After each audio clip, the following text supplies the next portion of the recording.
Hi people, it's Archivist here, and today we're going to be taking a second look at Jurassic World Evolution, but more specifically this time, the dinosaurs that have been included in the Jurassic World 2 Fallen Kingdom DLC. So we have 6 new dinosaurs here: the Stygimoloch, the Sinoceratops, the Carnotaurus, the Baryonyx, Allosaurus, and the Indoraptor, the terrifying one of the bunch. So we'll be going through each of those very briefly and giving you an overview about these animals. So let's begin with Stygimoloch, the newest addition to the Pachycephalosaur family. It bears a striking resemblance to Pachycephalosaurus, which also is featured in the game, though not in the DLC, the original package.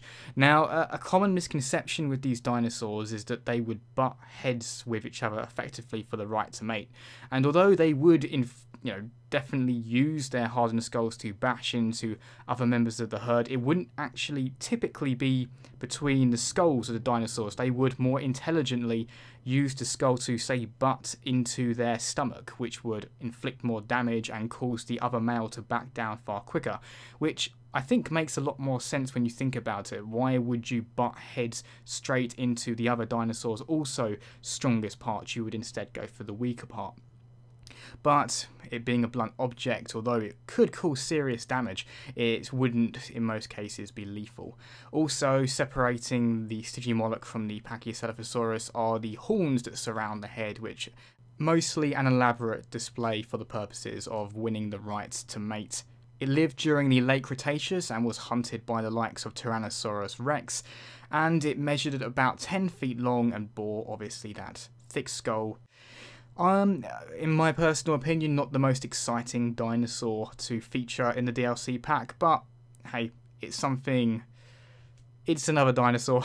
I don't know if I would have been dismayed if it hadn't been included. I think it's just there for variety if nothing else, but I'm sure there are fans of the Stygimoloch.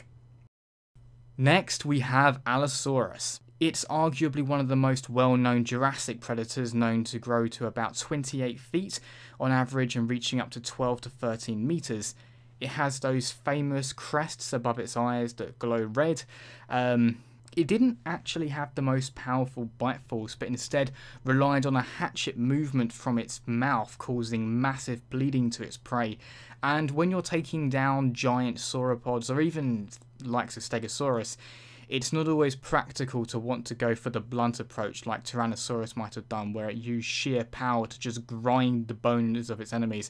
Instead, when you're taking down massive prey, it can just be more useful to cause them to bleed out, or even take chunks out of them and just, rather than killing the prey, just literally pulling pieces of meat out of it. The Allosaurus skull was double hinged, which allowed its mouth to open extremely wide, allowing it to have a huge bite radius. So when it brought down its mouth, it would effectively rend the flesh quite effectively for a fair distance, causing again that massive bleeding. In terms of its inclusion in the DLC, this is probably one of my favourites. I really like the look of Allosaurus. So effectively it's another large carnivore, and really you can't have too many of those. Now we have the terrifying looking Baryonyx, which is a very similar appearance to the likes of Spinosaurus and Suchomimus, which is no surprise as it is in fact quite closely related to them.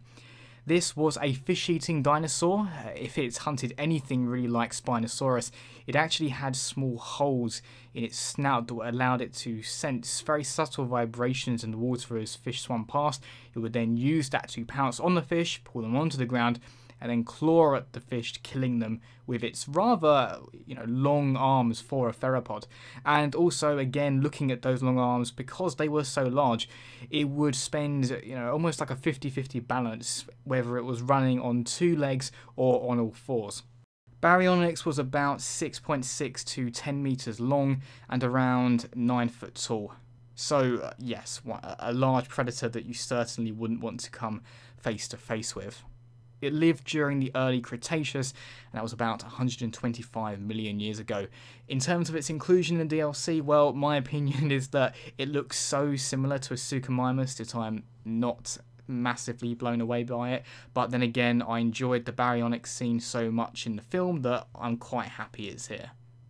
The newest addition to the ceratopsians is the Sinoceratops. Not a great deal to talk about on this one. It measured up to 2 feet long and weighed 2.5 metric tons. This was one heavy dinosaur. Much like the Stygimoloch, its crest and its horns were effectively there to both act as a right to mate, but also to ward off potential predators. Interestingly, when large theropods would go after any ceratopsian, they would often fail in the attempt because these things were built like tanks.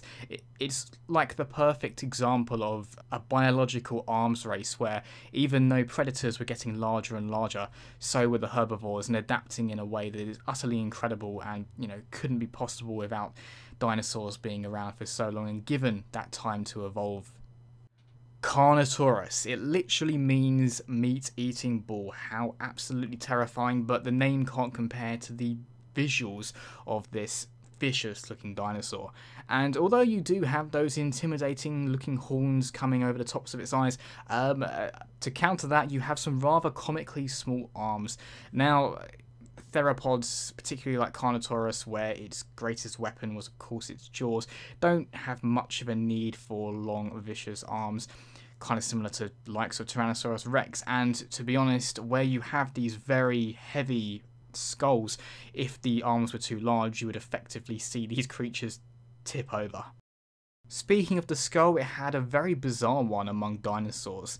It had big bony bumps, and was morphologically similar to, well, the modern bull, hence the name we've previously discussed, although it most likely didn't use them to fight because they were just too small to do any real damage, and why use the horns when you have that vicious set of teeth? So yet again, these were most likely used for creating a right to mate. It's a very common theme, it seems, amongst dinosaurs. The shape itself was very strange. The skull was relatively thin and flattened from the sides, allowing the animal to move the head very quickly and possibly even attack during running. Before I show the final dinosaur, I have to say this will give some spoilers out for Jurassic World 2 Fallen Kingdom. If you haven't seen it yet, you might want to skip this one, but if not, or if you simply don't mind, here we go. It's the Indoraptor, the vicious hybrid created by Henry Wu. Effectively, this was designed to be a weapon for humans, a miniaturized Indominus Rex, if you will, though that is a little bit reductionist to say. It was designed to take orders, which was inspired by what Owen Brady in the Jurassic World saga was doing while he trained the raptors. The idea was that you could effectively have this super raptor, and it's been bred to respond, very specifically indeed, to the laser sights on a gun to trace where it's looking, and then when you activate a specific high-pitched sound, it would attack viciously and relentlessly. And there are also signs of this creature having almost psychopathic behaviours, enjoying playing with its prey, not killing them super fast, but rather at its own leisure, as it seems to consider itself an apex predator. This is not the kind of dinosaur you want to see running around your park. In fact, it would take an absolute madman to release this thing right in the centre of the main plaza of his park. It would be absolutely crazy because it would just go on a total killing spree. Thank you for taking the time with me to look at these interesting new dinosaurs as part of the DLC Fallen Kingdom pack for Jurassic World Evolution. If you have half an hour to spare, don't forget to check out my Jurassic World Evolution full review. And as always, people, thanks very much for watching and see you next time.